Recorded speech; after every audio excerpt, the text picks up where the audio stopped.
Changeons d'univers à présent pour s'intéresser à la sphère émergente avec l'économiste spécialiste des émergents chez AXA IM, Irina Topasseri, qui est à mes côtés en plateau. Bonjour Irina. Bonjour. Bienvenue. Le prochain événement d'importance dans la sphère émergente et qui concerne la Chine, je le disais en introduction, c'est l'ouverture du 3e plénum la semaine prochaine, je crois, à partir du 15 juillet. Donc un grand rendez-vous politique global qui aurait dû avoir lieu en octobre, qui a été reporté à partir du 15 juillet. En tant qu'économiste, qu'attendez-vous de ce rendez-vous annuel en Chine sur le plan notamment des politiques économiques, justement?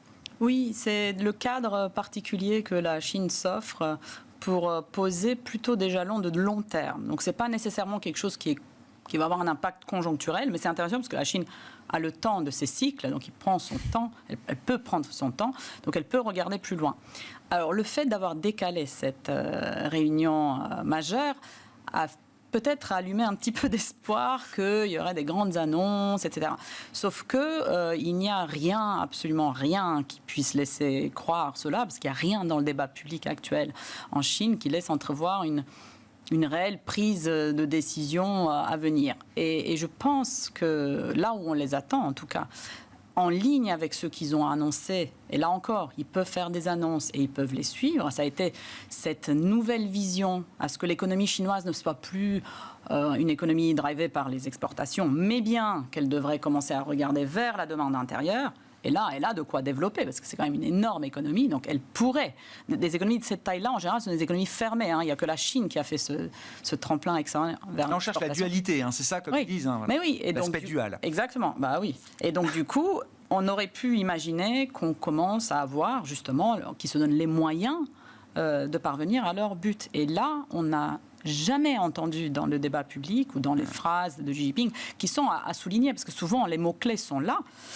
Et on n'a jamais entendu, parce qu'en fait, la clé de la réponse de leur changement de système, en tout cas bascule qui se fera dans le temps, c'est de développer un maillon de sécurité sociale qui permettra aux ménages chinois de dépenser, parce que c'est ça la demande domestique, c'est la demande intérieure qui demande de dépenses. Et c'est en fait, le sujet depuis 20 ans au moins, exactement. Et l'entrée de la Chine dans l'OMC. Voilà, et en fait, cela ne s'est pas passé. Les Chinois sont toujours très prudents, très peureux. Épargne un maximum. Épargne au maximum, donc à juste titre, puisqu'ils n'ont pas de chômage, ils n'ont pas de retraite, effectivement. Leur système de protection sociale est très faible, et c'est là où devrait venir justement ce 3e plénum répondre à quelque chose. Mais on a très peu de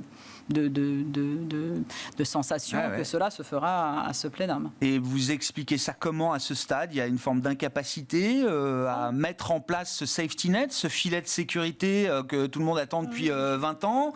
C'est trop complexe à l'échelle du pays. Il y a un manque de volonté de le faire. Souvent, quand on parle avec les spécialistes en Chine, bien sûr, il y en a certains qui pensent que en fait, c'est vraiment une prise de conscience qui n'a pas été faite, en fait. Donc, ça veut dire que ça prendra un certain temps, peut-être, possible. Il y a encore un stade de déni à dépasser, peut-être. Oui, et on l'a senti aussi durant le Covid. Ils sont pas prêts ils sont idéologiquement peut-être pas prêts à penser que soutenir le petit consommateur est quelque chose qui crée de la valeur, en fait. Et donc, à ce titre, pour changer justement la structure économique, ils ont beaucoup de mal à mettre en place tout ça. Ça devrait venir, et enfin, les voix sont audibles. Nous, il y a beaucoup d'intervenants, économistes et autres, le FMI, etc. Tout le monde en parle. Donc, ils sont au courant, et pourtant, ils ont encore la main pas encore sur le bouton. Voilà, donc ça prendra son temps, probablement. Bon. Un plénum que les spécialistes suivront. En attendant, il y a aussi des sujets de terrain peut-être un peu plus pragmatiques. Alors, au-delà de la situation française, il y a quand même un nouveau Parlement, un nouvel exécutif européen qui va voir le jour dans les prochains mois. La nouvelle commission sera en place début novembre, Irina. Dans un contexte, on a bien senti que l'UE avait un peu pivoté sur l'idée d'un libre-échange parfait partout dans le monde. Mais d'une perspective chinoise, justement, qu'est-ce que ça veut dire d'avoir une économie américaine fermée aux produits chinois? Je crois qu'il n'y a pas de doute, quelle que soit la prochaine gouvernance politique américaine à l'issue des élections. En Europe, c'était peut-être un peu moins dans les radars, et visiblement, il y a quand même quelque chose qui se passe de ce point de vue-là. Est-ce qu'il y a un chemin quand même pour que l'Union européenne et la Chine restent des partenaires commerciaux dans l'idée d'un rééquilibrage, peut-être, ou est-ce qu'il y a quelque chose d'un peu plus conflictuel qui peut se mettre en place? Alors c'est sûr que le changement d'attitude de l'Union européenne est majeur, parce qu'effectivement, nous avons été souvent en Europe les derniers porteurs des valeurs du libre-échange. C'est bien dit. Donc il y a un vrai changement là-dessus qui est assez un fortuit pour la Chine en termes de timing, parce qu'on disait ils ont besoin donc, de développer leur économie locale, demande domestique, et en même temps, comment la financer si on leur coupe le bras, qui est aujourd'hui essentiellement à l'exportation. Donc ça, c'est pas très bien dans le séquençage des événements, je trouve, pour la Chine, et ils sont très conscients de ça. Je pense que néanmoins qu'on peut quand même encore négocier avec l'Union européenne, ça c'est la bonne chose. Ouais. Et je pense que de manière, vu du côté on n'est pas au niveau de conflictualité qu'ont les États-Unis avec la Chine aujourd'hui. Je pense pas. Et d'ailleurs, du côté chinois, quand ils regardent ce qu'on a imposé en termes de tarifs douaniers, par exemple sur le véhicule électrique, ça ne fait pas trop mal tant que ça. Bien sûr que ça fait mal, c'est tout ce qui est pris aux marges des entreprises exportatrices chinoises, mais il faut savoir que les marges sur le marché local n'existent pas. Oui. Et donc, c'est toujours intéressant d'exporter. Ouais. Alors, j'avais regardé l'année dernière sur 10 millions de véhicules électriques en Chine produits, 1,2 million étaient exportés. Ouais. C'est encore pas beaucoup. Hein. Il y a une énorme demande rapporté à la production chinoise. Oui. Et une demande domestique énorme. Leur objectif, c'est de tripler l'exportation à l'horizon de 2027. Donc, ça vient un petit peu en contrepoids, mais à ce prix-là, je pense qu'il y a encore moyen de faire business avec l'Union européenne, et ce n'est pas gênant. Après, je pense qu'ils ont d'autres moyens de contourner. Alors, je ne sais pas si ça s'appelle contourner, peut-être le mot est fort, mais on voit les Chinois discuter avec pas que en Europe, mais en Europe, par exemple, avec la Hongrie, venir se positionner. Donc, c'est plutôt sur les IDE, donc des investissements directs étrangers, produire à l'intérieur de l'Union, et ils peuvent bypasser en quelque sorte cela. Et on a vu l'Europe. L'Europe a du mal aussi à taxer trop, parce qu'on a nous-mêmes nos propres producteurs qui sont implantés en Chine et qui réexportent vers l'Union européenne. Et là aussi, on ne peut pas. Donc, voilà, donc en Europe, c'est toujours un peu plus mitigé, on discute un peu plus. Et je pense que les Chinois aussi, ce qu'ils ont comme fort argument de leur côté, c'est quand même la politique européenne qui va interdire le moteur thermique à horizon. Ouais. Et les Chinois ont la capacité de production qui est énorme et déployable très rapidement. Ouais. Donc on reste quand même dans un chemin qui permet cette relation commerciale entre l'Union européenne et les États-Unis. Intéressant, à propos d'ailleurs de ces relations commerciales, on a souvent l'idée alors conflictuelle Chine-États-Unis, rééquilibrage peut-être entre l'Europe et la Chine, mais intéressant de voir aussi ce qui se passe du point de vue de pays émergents majeurs vis-à-vis du partenaire chinois. Et j'en veux pour preuve toute une série d'exemples, à commencer par celui de l'Indonésie, qui veut mettre des tarifs de 100 à 200% sur certains produits chinois importés pour laisser vivre aussi son industrie locale. On parle d'un pays qui est quand même, j'imagine, sous perfusion, en tout cas inondé d'investissements directs chinois.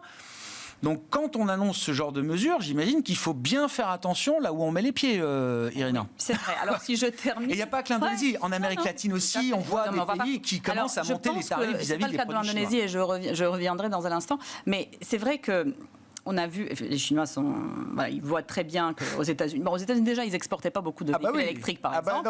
L'Europe, c'était leur terrain choisi. Oui. Bon, ils voient qu'ils sont tendus là-dessus, mais ils n'ont pas attendu ça. Ils ont commencé déjà à vendre un petit peu aussi dans les pays émergents. Et dès qu'ils arrivent, ils sont gros. Enfin, assez vite, ils noient un peu les producteurs locaux. Et donc, par exemple, sur le véhicule électrique, je pense notamment à la Turquie qui lance, le président Erdogan lance son modèle phare. Enfin, il y a un seul, le premier modèle turc de véhicule électrique. Et lui, tout de suite, il a dit on va mettre un arrêt à la frontière. Et il comprend très bien pourquoi, parce qu'il a bien vu comment ça se passe. Quand ils arrivent, c'est trop vite. Pour la Turquie, pour l'exemple turc, par exemple, 10% des ventes aujourd'hui en Turquie sont des véhicules chinois. Pas que électriques, mais ils sont déjà très bien implantés. Alors, taxer le véhicule, je ne sais plus, je crois qu'ils veulent taxer à 40% les véhicules chinois. Donc bon, ça va freiner quand même un petit peu, mais je pense que ça a donné de l'air. Surtout ce que ça a affecté le véhicule chinois, parce qu'il est très peu cher, ça affecte le marché secondaire, le marché d'occasion. Le marché d'occasion, entre un véhicule neuf, pas cher, chinois, et un véhicule européen de deuxième main...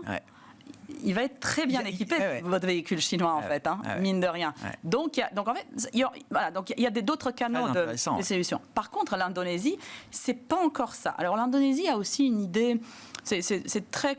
Malgré le changement politique, il n'y a pas de changement de vision, en fait, de long terme en Indonésie.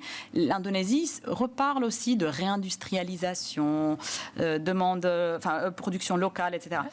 Cela dit, les taxes auxquelles tu fais allusion... taxent particulièrement 4 types de produits. C'est le textile, les chaussures sport, les jouets, et j'ai oublié le 4e, mais c'est des produits céramiques. Les produits céramiques, voilà. Oui, j'ai vu ça. Ouais. Donc bon, c'est une énorme taxe, je me sens à 200%. Ouais. Mais alors, il faut dire que tous ces 4 produits ensemble ne font que 7% des exportations. Donc c'est très ciblé. Oui, c'est très ciblé. Et en fait, donc du coup, ils ne se fâchent pas entre eux. Tout ça, c'est... D'accord. Voilà, ils veulent que leurs producteurs locaux sur ces produits-là sont des petites SME, donc il faut des PME, pardon. Donc il faut les aider. Donc voilà, ils font un petit peu ça. Mais quand même, la Chine reste le premier importateur et le premier exportateur. Pas une rupture du contrat dans la relation entre la Chine et l'Indonésie. Donc en fait, il faut les voir cas par cas. Mais quand même, tout le monde... Enfin, il y a un réveil quand même des nouvelles règles du commerce mondial. Les barrières vis-à-vis des produits chinois montent partout dans le monde, y compris dans des pays partenaires dans la sphère émergente. Oui. Chine-Inde, comment vous voyez le match du siècle, si je puis dire. Est-ce qu'il n'y a pas un géant de trop là, dans la sphère émergente et au sein du Sud global? Donc Modi a été réélu, repart pour un tour. La Chine, comme vous disiez, a le temps de ses réformes et de son agenda. Et partir d'autres, oui. Mais on sent quand même que là, il y a 2 superpuissances in the making dans la sphère émergente et du Sud global, et qu'il n'y aura peut-être pas de place pour les deux. Je pense que c'est difficile d'avoir 2 colosses. Si on pense à la Chine, je pense que c'est absolument non duplicable, ce qu'on a vu en Chine. Le modèle chinois était unique en son genre. Alors effectivement, il est un peu dupliqué au niveau des petits pays autour d'elle, mais grâce à la Chine qui a tiré en fait ça. Mais c'est difficile de faire comme eux, parce que d'abord, le système de prise de décision n'est pas le même. Donc je pense que structurellement parlant, on ne peut pas le faire. Et c'est pour ça que les Indiens sont allés sur les services. Et ça a marché très bien, parce qu'ils sont les premiers exportateurs de services financiers, services compta, etc. On connaît IT, et bon, ça marche très bien. Modi parle effectivement de Make in India. Donc lui aussi, il veut la même chose. En fait, tout le monde dit la même chose. C'est ça qui est inquiétant, parce que pas tout le monde peut le faire. Donc lui aussi, il veut industrialiser, ou en tout cas permettre aux étrangers aussi de venir. Je pense qu'il y a des discussions sur certains producteurs de téléphones portables à s'implanter. Mais ça ne change pas beaucoup, parce qu'une ou 2 entreprises à la taille de l'Inde ne changent pas beaucoup. Ça changeait beaucoup au départ de l'histoire vietnamienne, parce qu'on est très petit, effectivement. Bien sûr. Il suffit de 2 grands... de zéro sur un petit niveau. Mais là, sur l'Inde, ce n'est pas tout à fait le cas. Donc ça, c'est, je pense, peu probable que ça puisse faire la même répercussion. Et après, j'ai l'impression que les velléités de Modi ne sont pas les mêmes non plus. En fait, il prend lui aussi des décisions d'ailleurs protectrices. Lui aussi, il est assez protecteur. Mais c'est plutôt une protection de l'Inde plus que vouloir une certaine hégémonie ou une certaine qu'il irradie un peu sur des zones. Je pense qu'il est moins intéressé là-dessus. Et d'ailleurs, son mandat, il est aussi quand même légèrement moins fort. Donc je pense qu'il fera très attention à rendre ce qu'il faut sur le plan local. Plus qu'un focus extérieur. Donc non, ça ne sera pas la Chine. Mais ça n'empêche que il a quand même une belle histoire devant lui sur plusieurs années, avec des grands enjeux. Mais ça sera pour dans tous les décennies qui suivent. Il aura bien sûr, les objectifs 2030, 50, etc. Voilà. Mais ça veut dire que l'Inde, par exemple, vis-à-vis de l'Union européenne, vis-à-vis du monde occidental, reste un pays un peu... entre deux de ce point de vue-là, mais je pense qu'il reste entre deux par rapport à d'autres aussi, comme la Russie et autres. Voilà. Donc, effectivement. Oui. Donc, je pense qu'il y a beaucoup de ces pays émergents qui ne peuvent pas se permettre de prendre part. Donc, quand on parle du South, du Global South, oui, c'est ça. Donc, il y a quand même des pays qui font la liaison entre ces deux univers. Oui, donc c'est très, très difficile. On voit qu'il y a un peu... On ne peut pas être aussi... catégorique. On ne peut pas trancher si facilement. Et c'est le cas d'ailleurs de la Chine, qui ne tranche pas tant que ça non plus, qui reste aussi... Je veux dire, tout le monde reste un petit peu, la Turquie aussi, qui joue un nombre de multiples rôles. Je pense que c'est beaucoup plus difficile quand même. Et si le Global South ne se réunit pas ensemble pour faire vraiment un front aux pays développés, c'est pas le cas quand même aujourd'hui. Et fort heureusement, parce que ça serait encore à revenir dans des situations qu'on a connues par le passé qui sont pas quand même réjouissantes. Donc je pense, voilà, il y a moyen, mais ils sont quand même assez opportunistes parce que leur situation les oblige aussi. Merci beaucoup Irina pour ce tour d'horizon des enjeux des pays émergents, des grands pays émergents. On aura commencé évidemment avec la Chine et son plénum qui s'ouvrira la semaine prochaine. Irina Topasseri, économiste émergent chez AXA IM, qui était avec nous, l'invité de Smart Bourse à la mi-journée sur Bismart.